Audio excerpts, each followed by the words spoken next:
Good morning, everyone. Virgo here. It is October 5th, 2020. Happy Monday to everyone. Do you guys remember the days when you'd get in trouble for something? You'd show up to court like you were supposed to. You'd deal with whatever you did wrong. Or you'd fight it if you thought you didn't do anything wrong.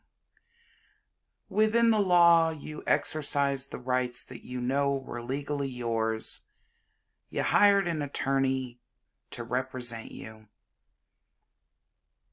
And you dealt with whatever the problem was. You didn't drag things out to a point where it just no longer makes sense. Because that would be a waste of your time, right? Well, that's no longer the case, apparently. Not in the lives and times of the Moors, anyway. What you're looking at is the SharonTraceyGale Docket. Many of us were waiting this month to pop up with what we were looking for as a trial for her.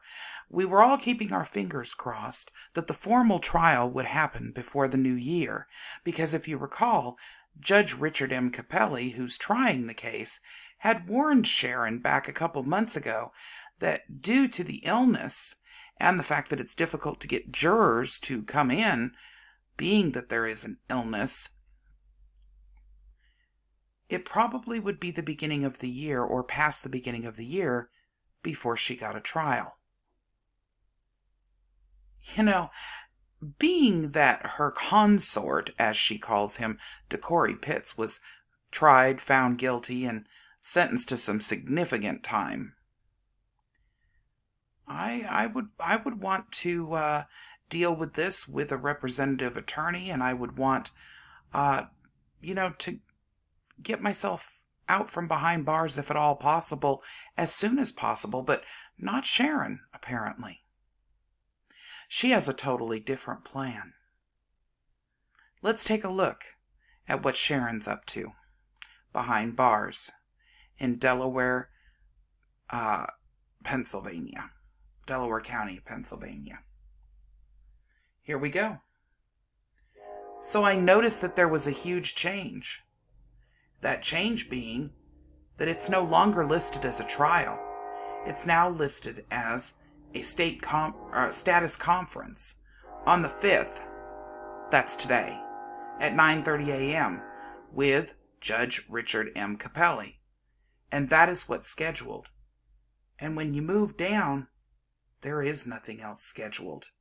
Because apparently the trial has been taken off the table. At least it's been taken off the table for the month of October. So far, you remember I explained to you guys that it's absolutely necessary once something is filed. The judge has to respond to that, whether it's nonsensical or not, whether it's done in crayon or not, finger paints. It doesn't seem to matter. The judge needs to respond to it. So let's take a look at what Sharon's been filing. All of her charges. And these are the entries that the court clerk puts in. And all of these entries that are put in have to do with what the attorneys, the state, the judge, and Sharon file with the court clerk. You can see there's pages and pages and pages of it, right? So let's go back to the last update that I gave you guys, which was prior to the 16th of September. So on the 16th,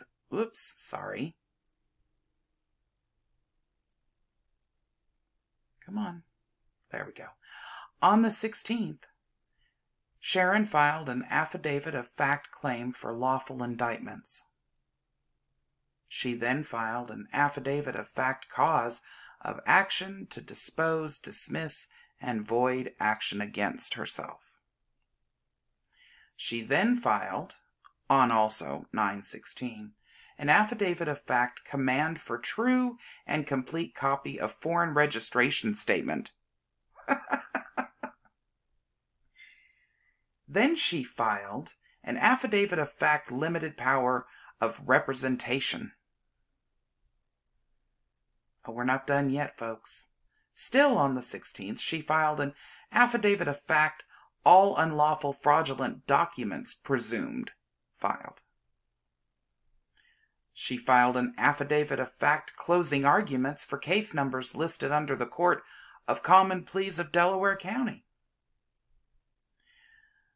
And she filed, again, on the 16th, an affidavit of fact investigation into the unlawful claims and request to withdraw complaint against herself. That's 7 documents that she filed.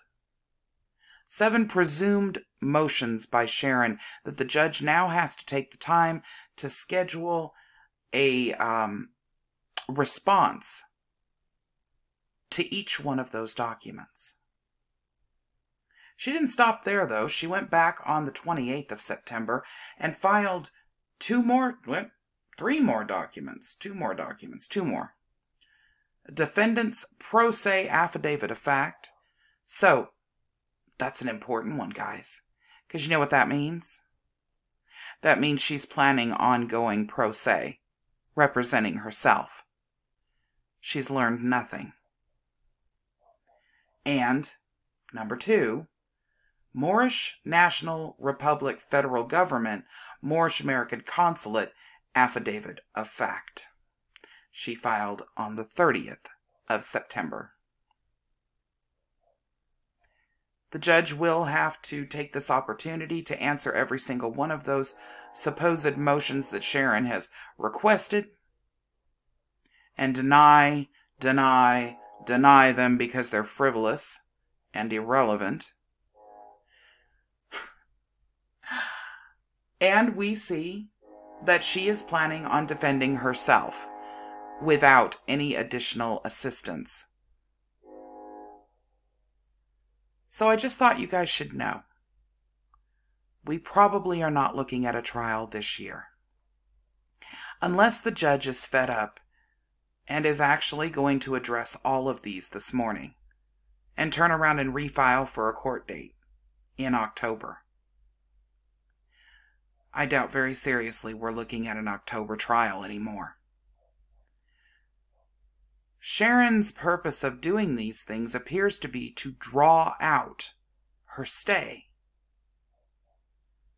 It's an interesting scenario here. It really makes me wonder why mental help is not being received. There's a good possibility here that Sharon will not have an actual trial until the beginning of the year. But we're going to keep an eye on it, and I'll update you tomorrow on what I find out that's been placed on the docket from either Sharon or the judge or both. All right, everyone. I hope you have a great day. Bye-bye.